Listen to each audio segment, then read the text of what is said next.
Hey, this is John, Jeff, Kyle, and Grant, and we're My Jerusalem, and we're here on A-Sides.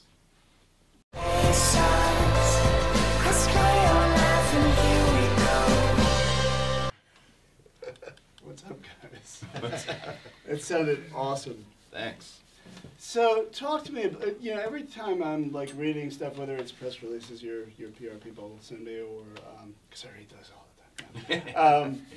Or anything else. The whole big thing with this album is that it's the first, incarnation of the band that is pretty much solid.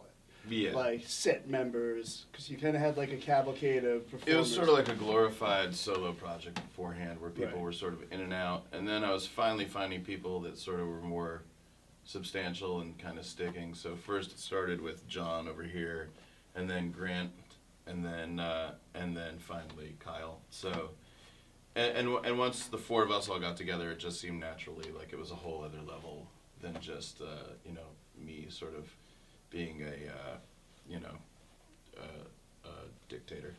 Right. Or like a one-man band with, Yeah. with special guest stars. Yeah. So, I know that you kind of held yourself captive a little bit in Brooklyn, right? Yeah. Doesn't it sound like, well, it's true, because there's a lot of hipsters in Brooklyn, so it's like, it's punishment to sometimes be there. Lost all my Brooklyn fan base, which is probably 6 people.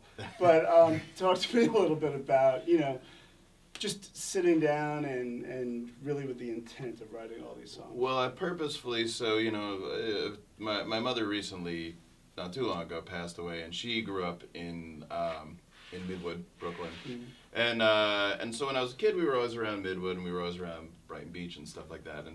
And after that happened, we were touring a lot, and I never really got a chance to sort of sit down and sort of deal with the whole situation. And being the narcissistic artist that I am, I'm like, oh, well, why don't I see if I could pull a record out of this as well? No. So I was like, let me, but I wanted to find, I wanted to find some kind of roots and kind of feel sort of, like I was kind of healing myself. So I decided to rent an apartment in the middle of winter in Brighton Beach, and just sort of lock myself in. And it's a great part of Brooklyn to lock yourself in because it's like a time capsule from 40 years ago, It's not like this crazy hipster happening part of Brooklyn. It's all, older immigrant families and still wandering around. So I just sort of locked myself in, and as I was hoping for, songs just kept coming. Like I wrote like 20 songs in like 2 weeks. Wow. Yeah. And I mean, it's kind of subtle, but there is kind of an old school kind of feel to it. Definitely. I don't know if that just kind of happened organically, or... Yeah, I think so. Like, sort of like the, I think it's like the whole, Scorsese soundtrack vibe, you know what I mean, going on, which is, something I would always strive for anyway, musically. For me, music, and I'm a big film buff too, so a lot of it, I do feel like it's like a big soundtrack, in my head, and I feel like I write cinematically that way on purpose. Well, not on purpose, but just naturally. So I think that's where, and even with like the Phil Spector beat, No One's Gonna Give You Love, and you always hear that in every Scorsese movie, basically, things like that. So there is definitely a tie-in, and I do think it is. Again, it's being snowed in, looking out on the beach, and just covered in snow, and you're in the middle of Brooklyn in the middle of winter. I think there's a reason that it has that specific vibe, is because that's really what the mood evokes from everybody.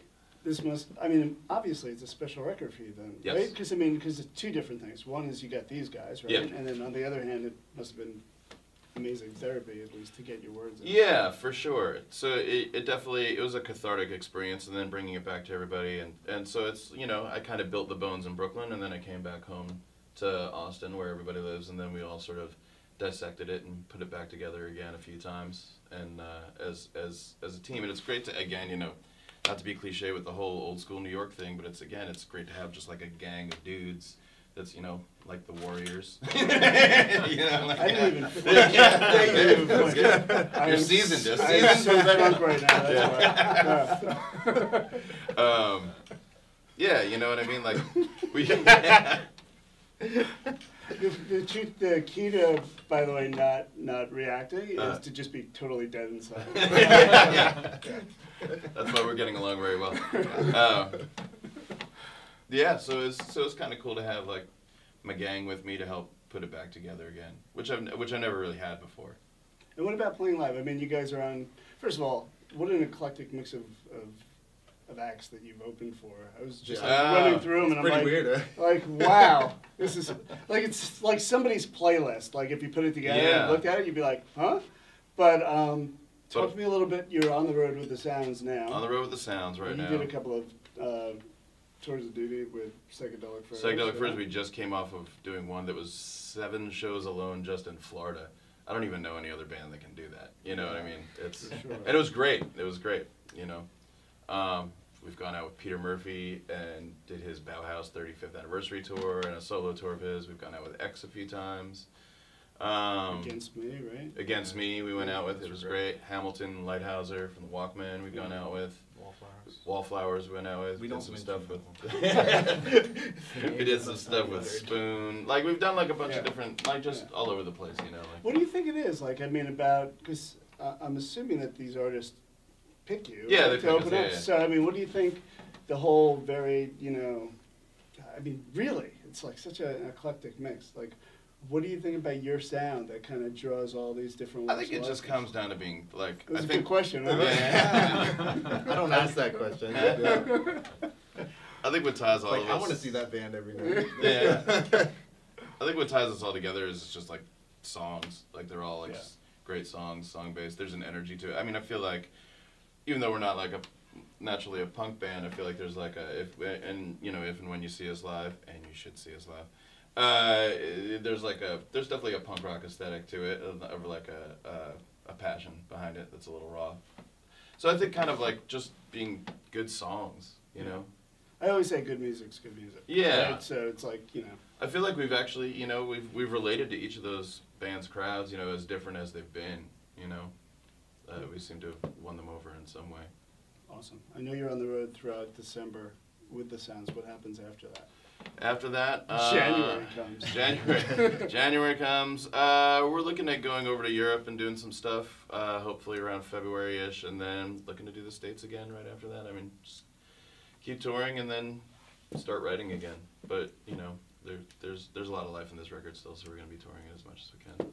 Awesome. Thanks for coming, guys. Yeah, thanks for having us. Appreciate it. Blast.